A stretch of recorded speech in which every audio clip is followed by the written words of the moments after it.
नमस्कार। एक बार फिर स्वागत है आपका एजुकेशन बाय डॉक्टर शमा के चैनल पे। आज हम गुर्जर प्रतिहार शासक मिहिर भोज के विषय में अध्ययन करेंगे। इनका शासनकाल 836 से 890 के बीच में है, जिसके विषय में जानकारी हमें ग्वालियर अभिलेख से प्राप्त होती है। गुर्जर प्रतिहार शासक मिहिर भोज के जानकारी की स्रोतों की यदि हम बात करें तो तत्कालीन स्रोतों में कलहड़ की राज तरंगिनी, अरबी यात्री सुलेमान की सिलसिलाए उत तवारिक, स्कंद पुराण, राजशेखर की कपूर मंजरी,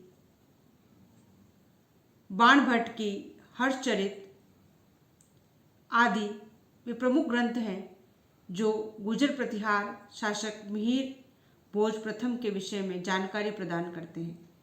इसके अलावा अनेक ऐसे अभिलेख हैं जो हरियाणा, मध्य प्रदेश, राजस्थान से प्राप्त हुए हैं, जो मिहिर भोज प्रथम के विषय में महत्वपूर्ण जानकारी प्रदान करते हैं।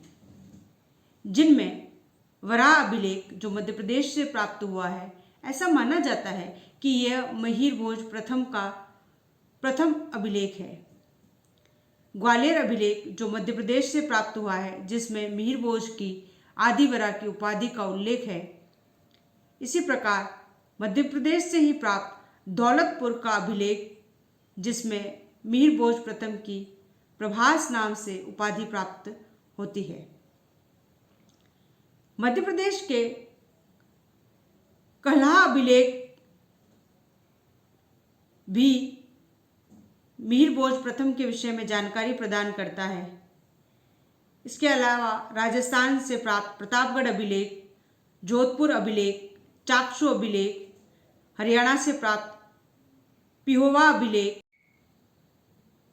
और गुजरात से प्राप्त ऊना ताम्र पत्र अभिलेख आदि गुर्जर प्रतिहार शासक मिहिर भोज के विषय में महत्वपूर्ण जानकारी प्रदान करते हैं।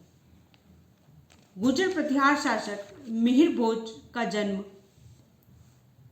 विक्रम संवत 873 ईस्वी में वराह जयंती के दिन हुआ, इसीलिए इसे आदिवरा के नाम से भी जाना जाता है।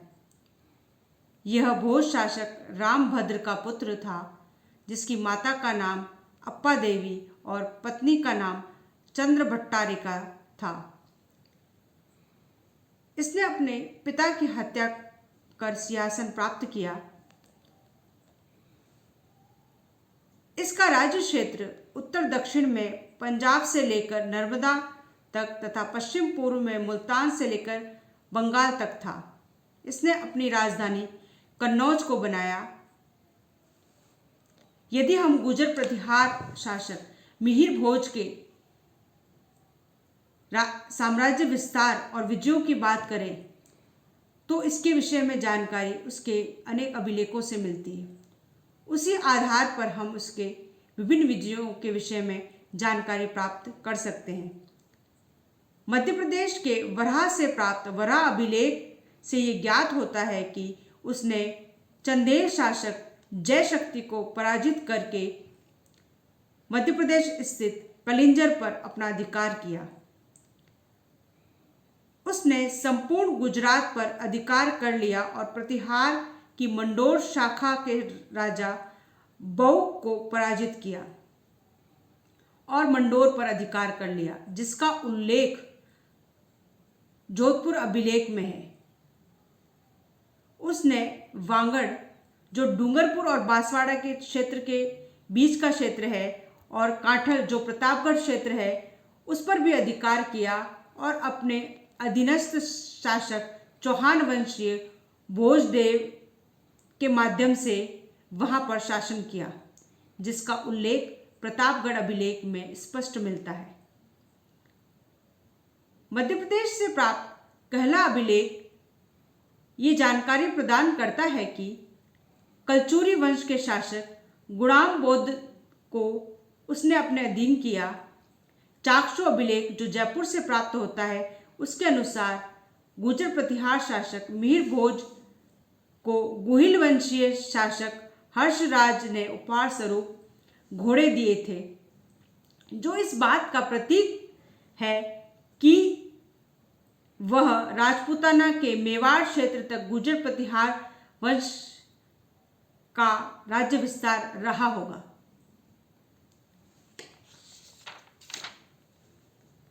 पिहोवा अभिलेख के अनुसार, जो हरियाणा से प्राप्त हुआ है, मिहिर भोज का शासन हरियाणा तक था। ये जानकारी प्रदान करता है। पंजाब पर भी उसका अधिकार था। इसकी जानकारी कल्हण की राज तरंगिनी से मिलती है। उसके अनुसार मिहिर भोज का कुछ समय तक यहाँ पर अधिकार रहा। ये पंजाब क्षेत्र वर्तमान पंजाब क्षेत्र न होकर अफगानिस्तान व मुल्तान तक फैला क्षेत्र था।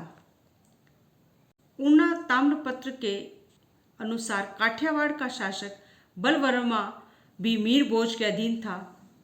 सौराष्ट्र क्षेत्र मिहिर भोज प्रथम द्वारा जीता गया और उसकी जानकारी के स्रोत के रूप में हमें स्कंद पुराण मिलता है, जिसके प्रभास खंड में इस विषय पर विस्तृत चर्चा है। देवगढ़ अभिलेख जो मध्य प्रदेश से प्राप्त हुआ है, उसके अनुसार झांसी का महासामंत विष्णुराम भोज प्रथम के अधीन था। वह ग्वालियर प्रदेश भी ग्वालियर प्रशस्ति के अनुसार मिहिर भोज के एक पदाधिकारी अल्य से शासित था। मिहिर भोज को अपने शासनकाल में दक्षिण के राष्ट्रकूटों और पूर्व के पालों के साथ भी एक लंबा संघर्ष करना पड़ा,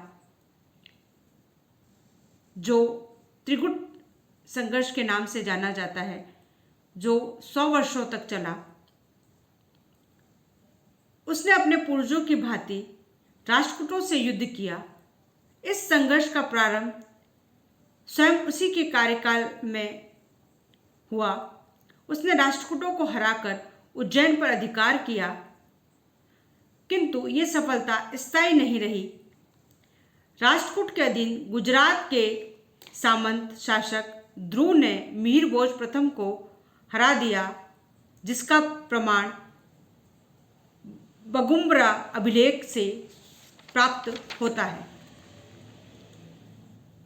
मिहिर भोज ने इस हार को सहन नहीं किया और पुनः राष्ट्रकूटों से युद्ध किया और राष्ट्रकूट शासक कृष्णद्वितीय को बर्तुल संग्रहालय अभिलेख के अनुसार पराजित कर भगा दिया। अतः इससे स्पष्ट होता है कि राष्ट्रकूटों और मिहिर भोज के बीच हुआ संघर्ष अनिर्णित रहा।